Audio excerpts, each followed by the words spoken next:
In this video, I explain infrared spectroscopy and how it applies to diatomic molecules. Okay, let's start thinking about a diatomic molecule like N2, and then what we're going to do is draw something that we call the potential energy diagram, where we simply plot the energy of that molecule as a function of distance between the two atoms, in this case N2.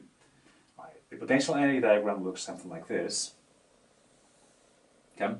And this part of the potential energy curve can actually be captured by something that we call the harmonic oscillator model. Okay, so if I superimpose here the harmonic oscillator model, is going to be something like this.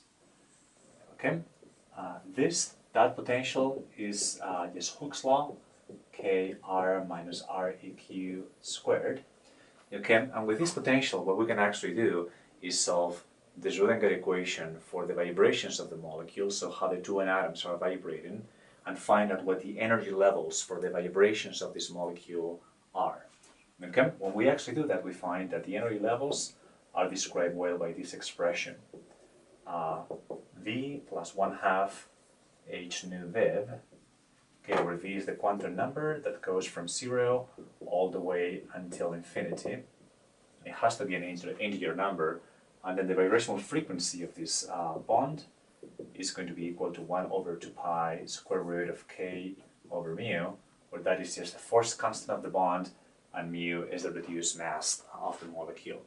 Now, what we actually find from that expression is that if we now plot these vibrational levels, what we actually find is vibrational levels that are like this. They are equally spaced, and that will be the vibrational energy level of 0, 1, 2, 3, and so forth. Okay, for that state will be V is equal to 4. Now, what we do with infrared spectroscopy is the following. According to the Maxwell population expression, most of our molecules at room temperature are going to be vibrating right here. Okay, so that's where the vibration will be, which will correspond to some sort of motion, but the turning points are actually very small.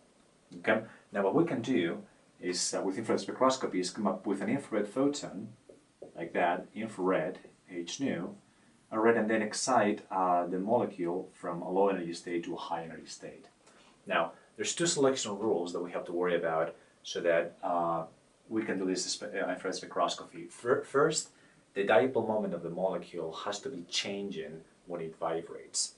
And second, which will be the specific selection rule, is that the change in the quantum number, if this molecule undergoes an excitation, is plus minus 1.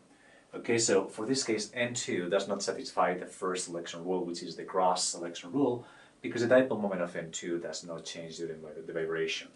Okay, so if we actually make this now be carbon monoxide, the dipole moment of carbon monoxide does change during vibration. When the molecule goes to the outer turning point, the dipole moment is very large. But when it's in the inner turning point, the dipole moment is very small. So obviously the size of the dipole moment is changing, and that molecule will be infrared active. That's the cross selection rule.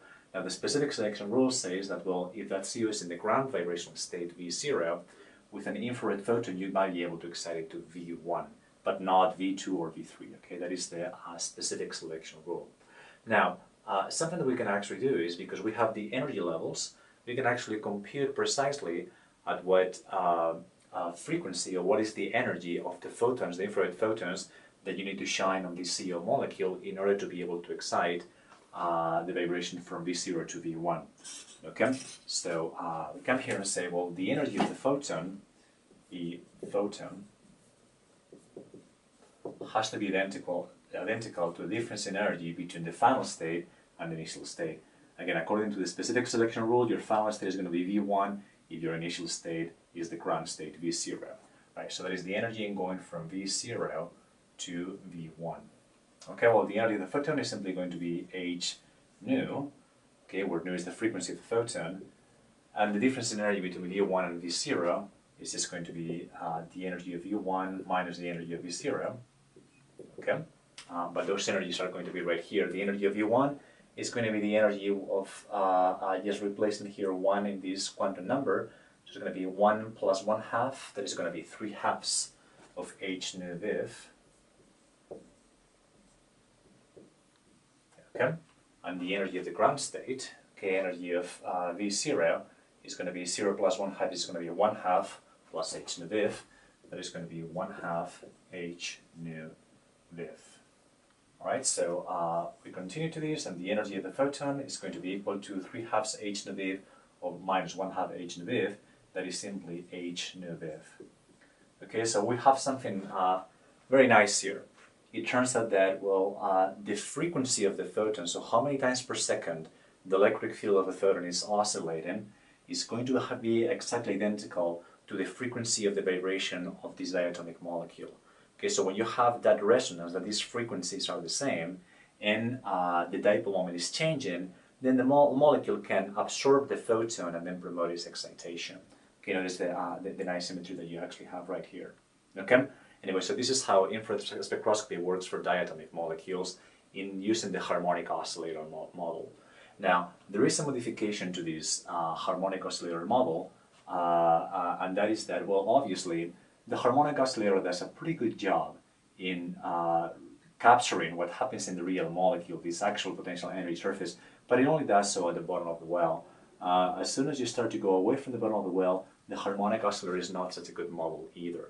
Okay, so the question is, well, what can we actually do to improve that description and continue to be able to do this type of analytic calculations in which we can predict in what part of the spectrum the peaks will appear, right? So again, when we solve these expressions, then we know very well what is the frequency or the wave number or the wavelength of the photon that you need to shine in order to observe a peak in the spectrum.